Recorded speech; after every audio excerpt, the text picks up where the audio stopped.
Alright, here we go. Getting ready for the Japanese Grand Prix. Round 14, I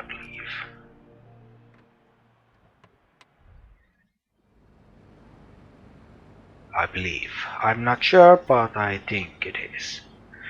Race strategy. I'm once again just letting the game say what it wants. And I'm just gonna go with no option, prime option. Or if something weird happens, then of course I'll be able to change strategies.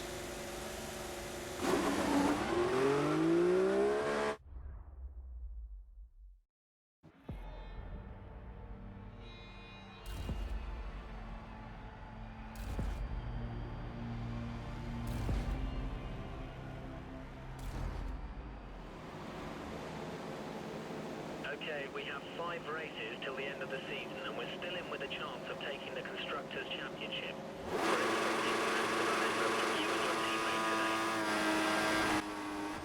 Okay, what they said in the end was we need maximum effort from you and your teammate. As we are off the line and onto the first corner, challenging Rosberg, and of course this AI is so goddamn slow, I'll be able to overtake Rosberg round the outside.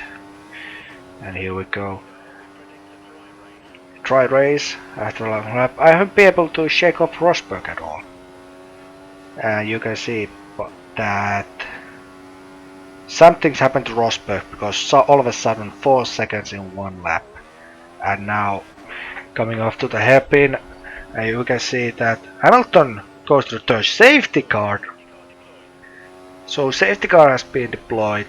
Vettel has gone up to second and Hamilton third. Rosberg is nowhere to be seen.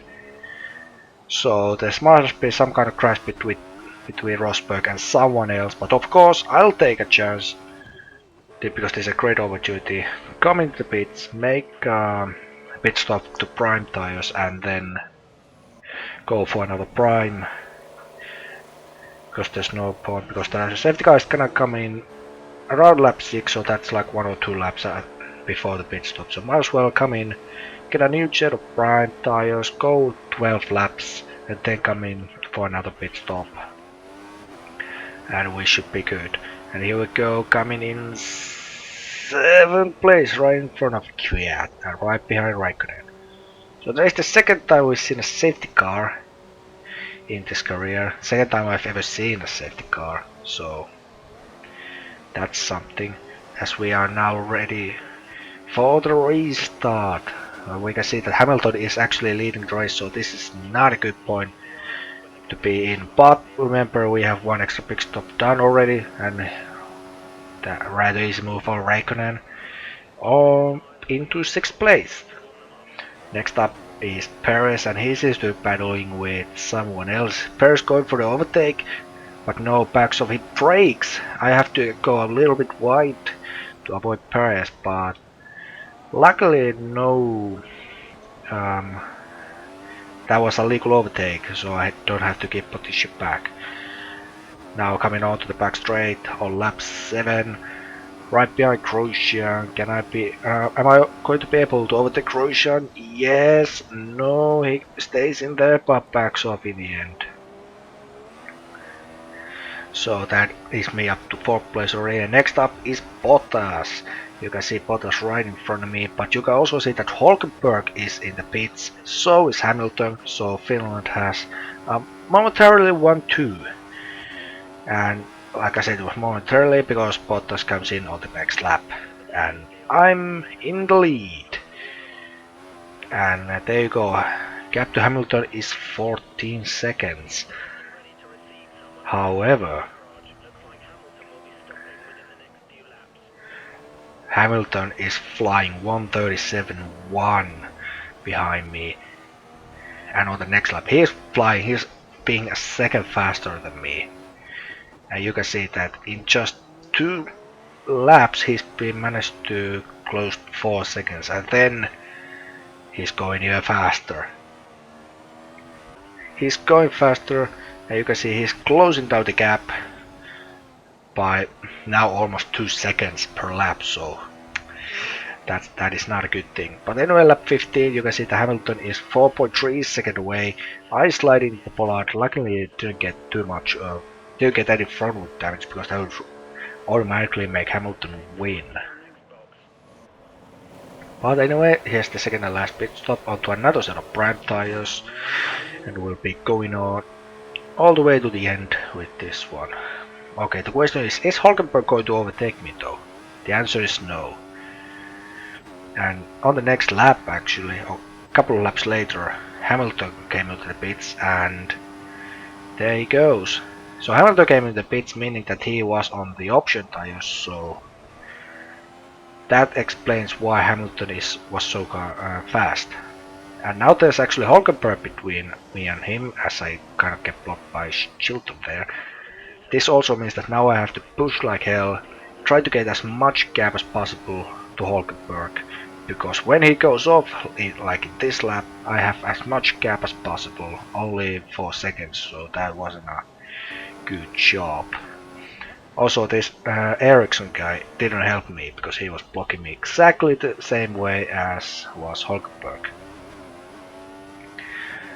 And of course, another Caterham, Kobayashi, kind of blocking me here, but not really. But of this favorite back markers, here's another example with Jules Bianchi kind of getting in my way, but not really.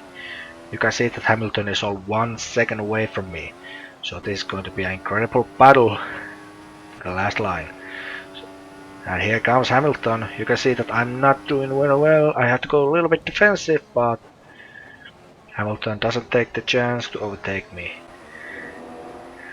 But here, lap 27, the last lap, Hamilton actually goes for an overtake around the outside, but backs off, thinking better of it. As we now fast forward into the spoon, you can see not a good exit at all. And Hamilton is right behind me, where is he? He's going outside, he's going inside, outside, he's trying to find a gap around the outside, but there isn't one. Is he going to make a late break for the last chicane though? Is he? Yes he is, but he's not diving out inside. That's a big mistake by Hamilton. And I get a decent exit, Hamilton stays behind as I go across the line, the winner of Japanese Grand Prix.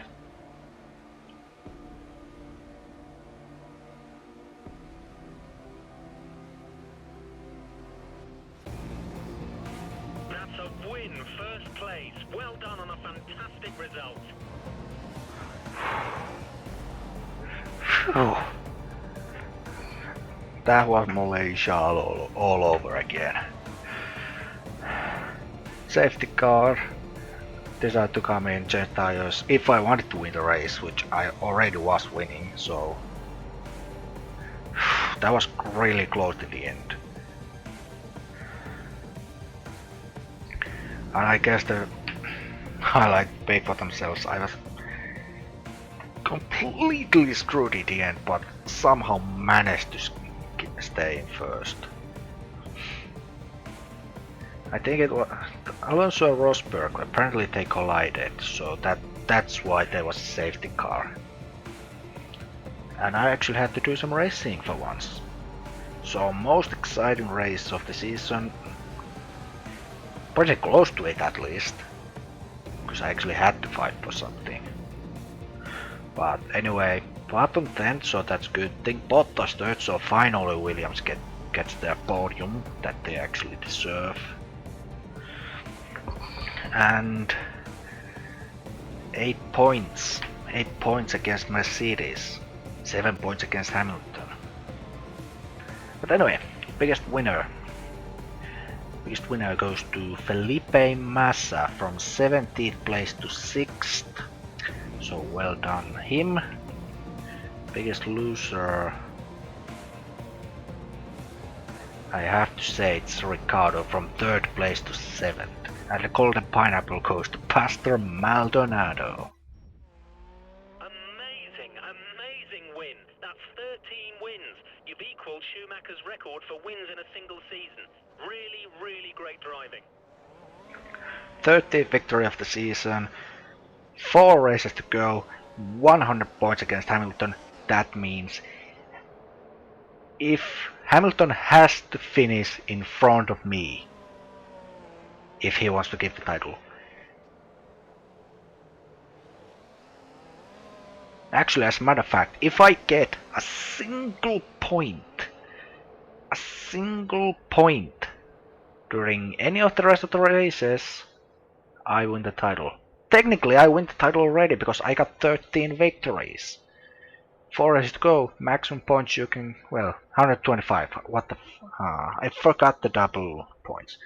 But here's the fact, if Hamilton has to finish in front of me in Russia, if he wants to keep the title hopes alive. Ricciardo is out, but Lewis Hamilton, it's a tough job for him.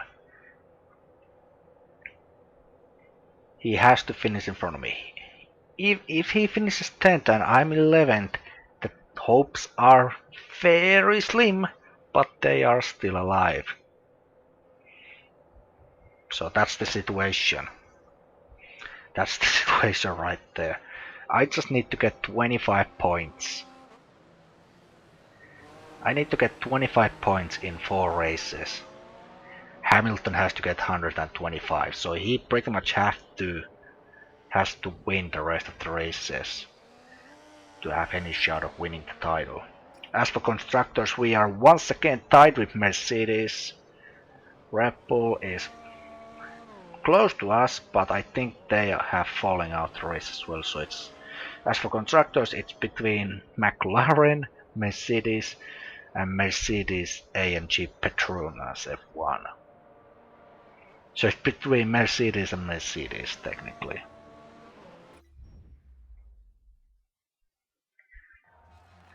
That was an incredible race. So yeah, couldn't get a pole position, but managed to get yet another win. So now the pressure is on Lewis Hamilton. Can he beat me in Russia?